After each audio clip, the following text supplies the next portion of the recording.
Bonjour à toutes et à tous, puis merci pour l'invitation. Je vais commencer par me présenter en quelques mots pour un peu situer d'où je parle, quoi. Euh, Moi, je me dis que je suis travailleur paysan. Travailleur dans le sens où en fait j'ai un contrat de travail. Je travaille pour une association en fait qui a des activités agricoles et sociales. Et donc c'est dans le sens là où en fait je suis un travailleur et à la fois paysan parce que cette association elle a des activités agricoles qui s'appelle le plat de résistance et qui est aussi une cantine militante mobile pour ravitailler des luttes. Donc je parle de cet endroit-là, de là où je suis sur le terrain et à la fois avec Laura Petersel, avec qui, comme ça a été dit par Sébastien, on a coécrit Régime Général.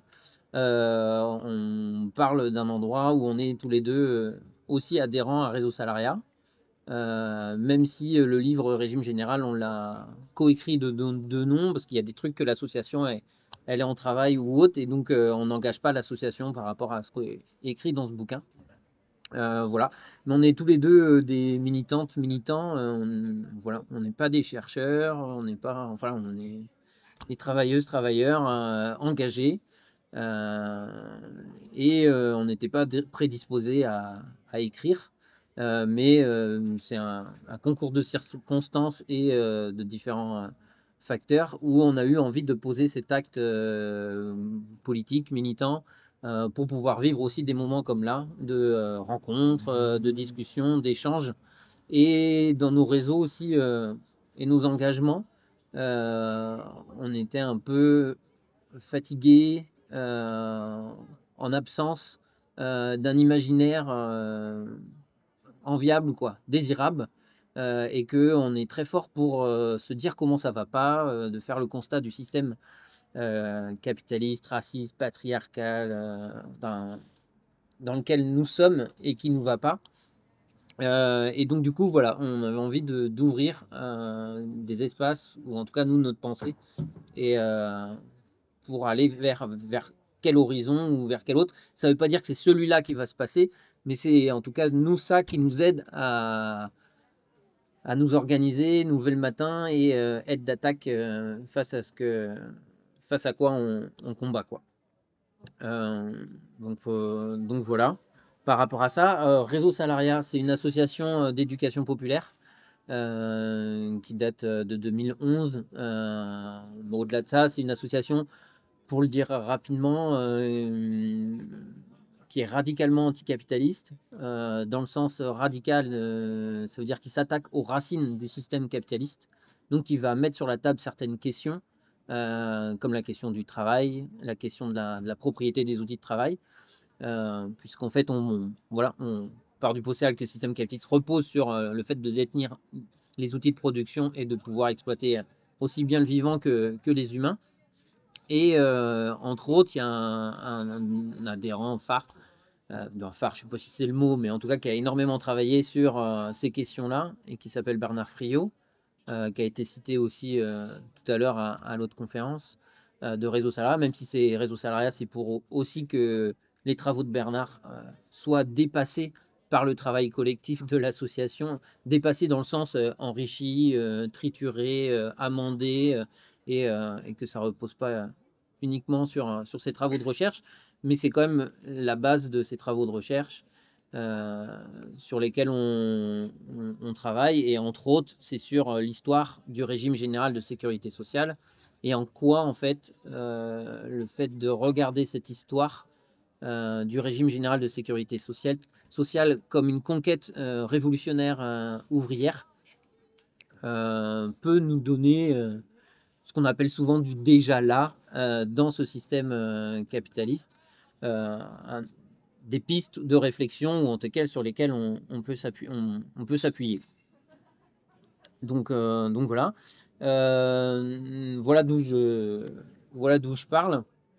Là, ce que moi je vais vous partager aussi sur la sécurité sociale de l'alimentation, comme ça a été dit aussi dans l'autre conférence, il y a aussi tout un collectif avec plein de structures nationales qui y travaillent. Réseau Salarié en fait partie, mais il y en a aussi plein d'autres. Et donc voilà, ça se situe là, du coup, par rapport à aussi tout ça. Je voudrais juste faire un petit historique par rapport à ça. Juste une petite, c'est ça que ça m'a fait penser aussi dans la présentation de tout à l'heure, entre pourquoi on parle sécurité sociale de l'alimentation et pas alimentaire. Je me rappelle, moi j'étais tout au début pour Réseau Salariat dans le collectif national. Maintenant, c'est d'autres qui ont pris le relais pour en tout cas Réseau Salariat et tout ça. Et on avait eu en novembre 2019, à la première rencontre, l'interrogation est-ce que ça allait s'appeler alimentaire ou alimentation? Et je me rappelle un des arguments qui avait fait pencher pour parler de sécurité sociale de l'alimentation et pas alimentaire. Il y en avait deux. C'était parce qu'il y avait la volonté de prendre en compte l'ensemble de la filière de l'alimentation. Et pas uniquement d'un côté la production, le côté quand je dis production dans ce sens-là, c'est la côté production agricole, et d'un autre côté la consommation, où dans une partie de cette consommation, il y a l'aide alimentaire. Mais entre les deux, il se passe plein de choses, dont des grands ensembles qui sont ce qu'on appelle la transformation et la distribution. Et donc, voilà, c'était Dominique Paturel, une chercheuse aussi sur ces questions d'alimentation, qui avait partagé ça. Mais c'est aussi une définition de Malassi qui dit que l'alimentation, c'est 4 pans: la production, la transformation, la distribution et la consommation. Et donc, pour moi, c'est important de poser ça aussi au début sur qu'est-ce qu'on entend par sécurité sociale de l'alimentation, dans le sens que c'est sur l'ensemble de cette filière à laquelle on réfléchit, quoi. Il ne s'agit pas du début à la fin ou l'un ou des 20, mais bien sur l'ensemble de la filière. Et après, comme je disais en introduction, pour nous, en parlant de réseau salarien, l'idée c'est que là, je ne fasse pas une présentation du... Je rejoins ce qu'a dit Bénédicte sur le fait de faire une présentation du bouquin ou avoir écrit un bouquin pour avoir ces temps d'échange. L'idée là, c'est plus que je fasse un temps de présentation de la réflexion, etc. Et puis qu'ensuite, on a un temps d'échange et de partage de questions, de réactions entre vous et entre nous. Mais ce que je voudrais poser, en plus de tout ce qui a été dit tout à l'heure, nous, l'angle d'attaque qu'on a envie de partager autour de cette sécurité sociale de l'alimentation, c'est la question du travail. Et pourquoi je vais insister énormément sur la question du travail, et derrière en filigrane du choix démocratique de vouloir de ce qu'on veut dans nos assiettes, c'est aussi pour nous de comment est-ce qu'il va être produit et dans quelles conditions de travail. Et pourquoi pousser ou en tout cas pousser ou ouvrir cet angle-là de la question du travail, puisque le régime général de sécurité sociale, quand il se met en place, mais appuyé sur bien d'autres conquêtes ouvrières et luttes ouvrières précédemment 46, c'est par un ministre communiste qui était aussi syndiqué à la CGT, qui s'appelle Ambroise Croizat, et il était ministre du Travail. Et donc pour nous, cette question-là de la socialisation, en fait, à travers les cotisations sociales, pose la question du travail, et au sens large, qu'est-ce qu'on reconnaît comme du travail et qu'est-ce qu'on ne reconnaît pas comme du travail. Et nous, quand je dis travail, c'est du coup au sens large. Et à Réseau Salariat, on part du principe que tout est travail. C'est-à-dire, quoi qu'on fasse, en fait, c'est du travail. Par contre, le système capitaliste décide que lui, il y a certains travaux qui sont reconnus et certains travaux qui ne sont pas reconnus. Exemple que je vais prendre grâce aux travaux des féministes, le travail ménager, il est nécessaire pour pouvoir vivre dans notre société, vivre ensemble.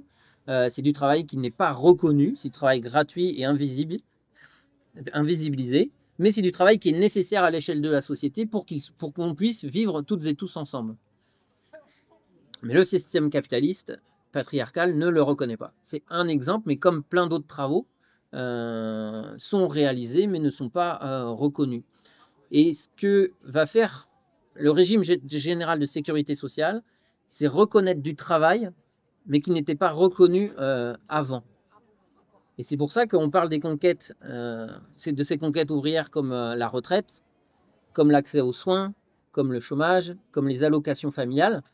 Et bien en fait, c'est les cotisations qui ont permis d'avoir ces reconnaissances-là, de ce qu'on appelle nous d'une forme de salaire, quoi. Par exemple pour celui de la retraite qui va être continué pendant notre retraite. Et ben ça va faire que la société nous reconnaît comme travailleuses, comme travailleurs. Mais en dehors d'un contrat de travail, en dehors d'être subordonné à un capitaliste. Pour nous, le régime général de sécurité sociale, c'est cela qui vient nous enseigner comme déjà un coin dans le système économique capitaliste. C'est-à-dire que le travail, si je prends un autre exemple, des soignantes, des aides-soignantes, des infirmières, etc., qui est aujourd'hui reconnu par la société pour qu'on ait toutes et tous accès aux soins. Avant, c'était fait en fait par des bonnes sœurs, de manière bénévole, etc., en masse. Et donc c'est ce changement-là de société qui s'est opéré et qui s'opère. Et c'est pour ça que depuis toujours, pour les libéraux, pour le système, pour les libéraux, les gouvernements qui se sont passés, ou pour le patronat, il a sans cesse attaqué ce régime général de sécurité sociale. Et c'est ce qu'on voit avec l'attaque dans le service public de la santé, c'est ce qu'on voit ce qu'on a vu par rapport aux retraites dernièrement, ce qu'on voit par rapport au chômage, etc. En fait, tout ça, ça s'attaque à la même chose, à cette même idéologie que, en fait, du régime général de sécurité sociale et de la socialisation d'une partie de la valeur qu'on crée. Donc ça, c'est ce qu'on appelle les cotisations sociales. Une autre façon de le dire, quand il y a les fachos qui disent que votre salaire net va augmenter et qu'on va baisser les cotisations sociales, donc en fait, votre salaire, il n'aura pas bougé. C'est sauf que c'est un peu plus pour notre gueule et un peu moins pour le tous ensemble. À aucun moment, il se sera attaqué au capital. Et ben, le fait de revendiquer une sécurité sociale de l'alimentation, c'est un fait de dire, c'est pour ça que il y a la revendication que ce serait un financement par une cotisation sociale, puisque c'est un des piliers du régime général de sécurité sociale, pour augmenter cette part de ce qu'on met, de ce qu'on socialise, de ce qu'on reconnaît être du travail, pour que derrière, ça puisse produire l'alimentation qu'on a envie de mettre dans nos assiettes. Donc ça, c'était un premier point là-dessus. Et sur les questions du travail, l'idée, c'est pas que j'assène de chiffres ou de constats par rapport au système qui ne nous va pas. Je voudrais juste ouvrir des imaginaires, parce que c'est ça aussi qui nous a poussé à vouloir écrire et le partager. C'est que moi, quand j'ai découvert qu'il y avait plus aujourd'hui de salariés agricoles que de chefs d'exploitation agricole aujourd'hui dans la production agricole, ça a été une découverte, quoi, pour moi, en fait. Parce que dans l'imaginaire, en tout cas à ce moment-là, moi, dans mon imaginaire de comment est-ce que sur la production agricole, c'était fait par des paysannes, les paysans, les agriculteurs qui ont un statut de chef d'exploitation, mais pas avec des salariés agricoles qui sont aujourd'hui beaucoup plus nombreux et nombreux. Et puis pareil, si on regarde dans la transformation, dans toute la partie du transport et abattoir et la grande distribution, parce que même si dans des réseaux, comme ça a dit tout à l'heure, bio, circuit court, etc., même à un moment donné, nos animaux vont passer en fait par l'abattoir, certains circuits de transformation et de distribution. Donc c'est aussi comment il y a bien la vision d'ensemble sur l'ensemble de la filière. Et donc ça, c'était un truc sur lequel je voulais insister, sur comment est-ce que dans le futur choix démocratique, pour nous, il nous semble important d'appuyer sur quelles vont être les conditions de travail de ces futures personnes qui seraient à travailler pour produire l'alimentation qu'on choisit.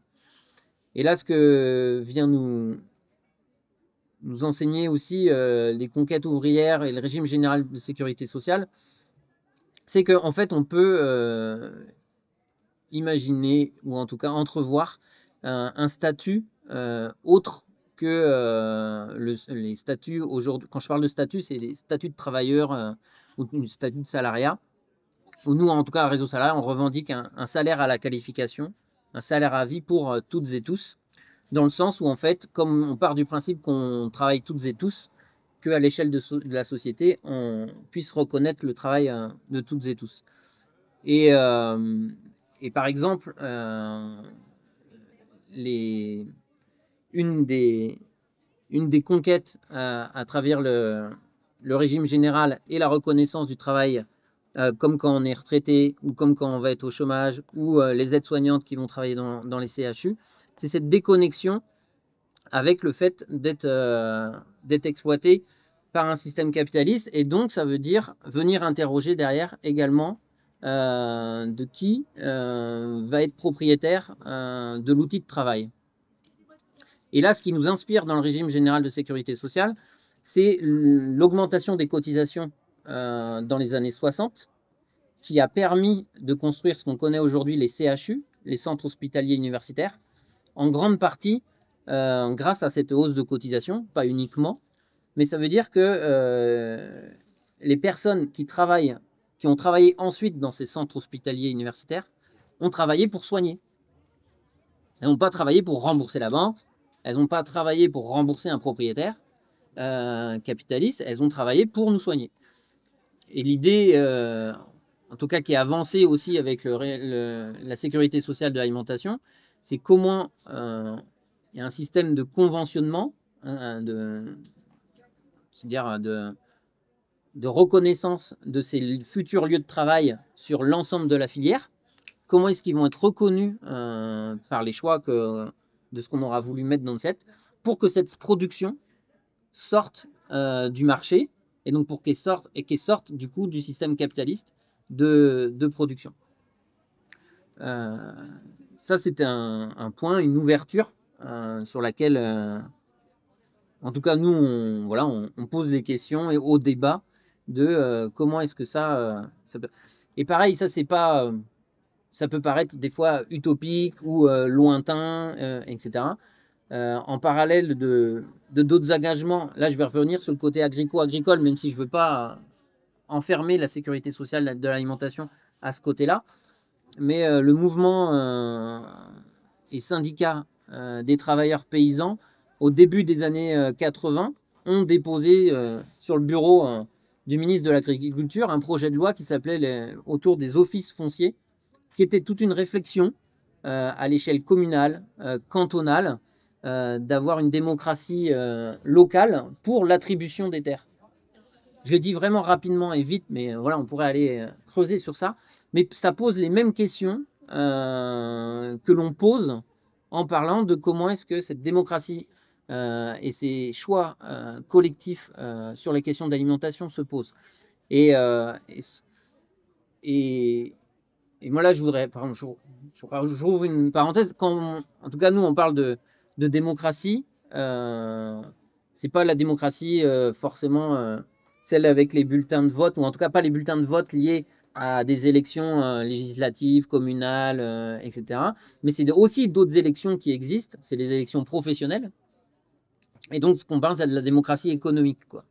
C'est-à-dire qu'il y a aussi une démocratie qui est souvent oubliée, c'est celle sur les lieux de travail. Et ça, c'est une part, en fait, en tout cas, de ce que nous, on englobe aussi dans la question de la sécurité sociale de l'alimentation. C'est comment est-ce que, sur les lieux de travail, nous allons nous organiser pour travailler ensemble à produire l'ensemble de la filière. Donc ça, c'était sur les questions de propriété, démocratie, et du coup, ce qui permet de... Juste pour faire des parallèles avec l'histoire du régime général de sécurité sociale, quand il se met en place, justement, il y avait des élections qui permettaient d'élire les représentants qui allaient gérer les caisses de sécurité sociale. Et à ce moment-là, c'était à 75% par des représentants de syndicats de salariés et 25% des représentants du patronat. Bien sûr, ça a été attaqué très rapidement et avant de vouloir récupérer l'argent qui leur échappait. Et c'est ce qu'on appelle les ordonnances Jeannet en 67 sous De Gaulle, où il a mis en place ce qu'on appelle le paritarisme. Donc le côté 50-50, 50% de syndicats de salariés, 50% de syndicats de patrons à gérer le régime général de sécurité sociale. Et donc c'est pour ça que nous, il nous semble important, comme ça a été dit tout à l'heure, à ce moment-là, il n'y avait pas l'État dans la gestion directe. Donc ça veut dire que là, c'est la même chose, quoi. Et que le patronat non plus, quoi. Dans l'idée, nous, de ces structures, personnes qui géreraient, qui décideraient, ça serait nous, en tant que mangeurs, mangeuses, etc. Et ou également les travailleuses, travailleurs de la filière. Donc tout ça, ça reste à définir comment, à quelle proportion, etc. Mais on peut imaginer que ces travailleurs, travailleuses n'auront pas les mêmes intérêts que aussi nous, mangeurs, mangeuses, par rapport à leurs conditions de travail, par rapport à ce qu'ils auraient envie de produire, comment on produit, etc. Donc il va bien falloir qu'on se mette autour de la table pour pouvoir imaginer les espaces où on va avoir à échanger, discuter, argumenter et décider ensemble de mettre en confrontation nos intérêts qui pourront être divergents à ces moments-là. Nous, on pense que ce qu'on développe, c'est important que ça, ce soit au plus proche de chacun de nous, quoi. Mais tout ça, ça reste des questions à travailler et à construire, en fait, tout ça. Et donc, une chose que je rajouterais aussi par rapport à ce qui a été dit tout à l'heure sur l'importance en tout cas de ce que j'en ai retenu, j'espère que je ne leur dirai pas de d'autres façons, mais en tout cas de l'importance de la multitude des structures et des angles d'attaque par lesquels on doit se mettre au travail autour de cette idée de sécurité sociale de l'alimentation. Moi, je vais insister sur par rapport à du coup d'où je parle et sur ce quoi j'insiste depuis le début, sur cette question du travail.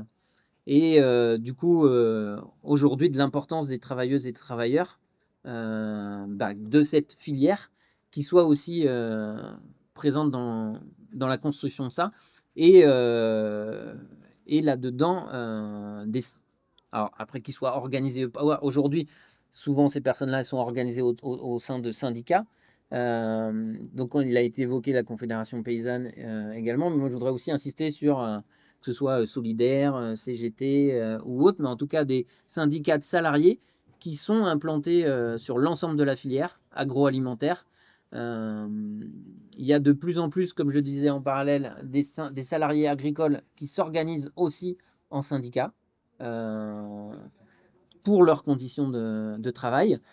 Un des enseignements de la dernière mobilisation des agriculteurs en début d'année, ça a été, et une des choses qu'ils ont réussi à avoir du gouvernement, c'est ce qui s'est passé cet été avec le repos hebdomadaire qui saute pour les travailleuses, travailleurs agricoles. L'été dernier, c'est 4 personnes qui sont mortes sur leur lieu de travail pendant les vendanges. Enfin, on pourrait allonger la liste comme ça, des conditions de logement qui sont exécrables pour un paquet de personnes. Et c'est la même chose pour les travailleuses, travailleurs de l'agroalimentaire, de la distribution. Et on part du principe qu'il n'y aura pas de sécurité. On n'arrivera pas à conquérir et à mettre en place un rapport de force face au système agro-industriel suffisant si l'ensemble des personnes qui travaillent aujourd'hui aussi dans cette filière-là sont pas avec nous à réfléchir, triturer toutes ces questions de comment est-ce que ça pourrait être demain dans leur idéal. Et pour les rencontrer, elles ont des réponses et des propositions à faire concrètes sur comment est-ce qu'on pourrait passer d'un abattoir de 700-800 personnes aujourd'hui à des abattoirs de 70-80 personnes qu'elles ont connues il y a quelques décennies. Où voilà, je vais pas parler à leur place, mais en tout cas, il y a des pistes là-dessus sur lesquelles, en fait, elles nous disent, elles nous partagent et qui sont à mettre aussi dans le pot commun euh, de tout ce travail autour de la sécurité sociale de l'alimentation. Voilà, il pourrait y avoir d'autres trucs que je pourrais partager, etc. Mais là, l'idée plutôt, j'ai envie de. Enfin voilà, je pense avoir insisté et développé les points que j'avais envie de vous partager et sur lesquels on a envie d'apporter à cette idée. Et du coup, voilà, je vous laisse ensuite la parole, les questions. Il peut y avoir des temps d'échange auxquels je peux répondre, mais aussi, il y a des personnes ici. Voilà, puis voilà, enfin bref, tout le monde mange, tout le monde est concerné, et donc vous pouvez aussi répondre entre vous. Bon, ben, merci à toi. Merci. Merci, c'était hyper clair.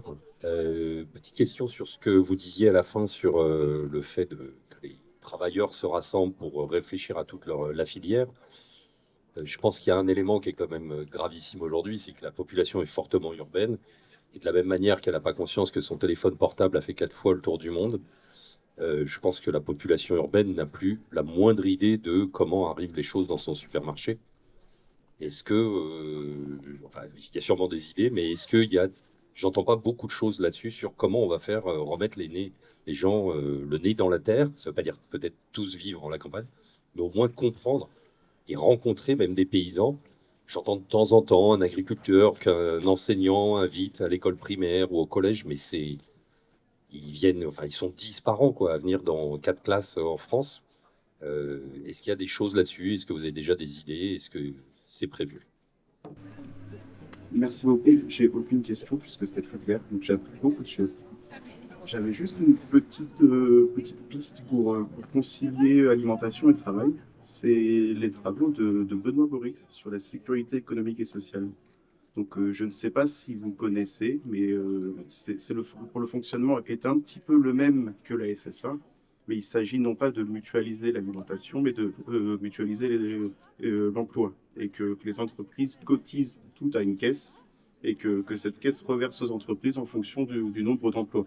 Donc, ce qui permet de financer notamment le travail mal financé.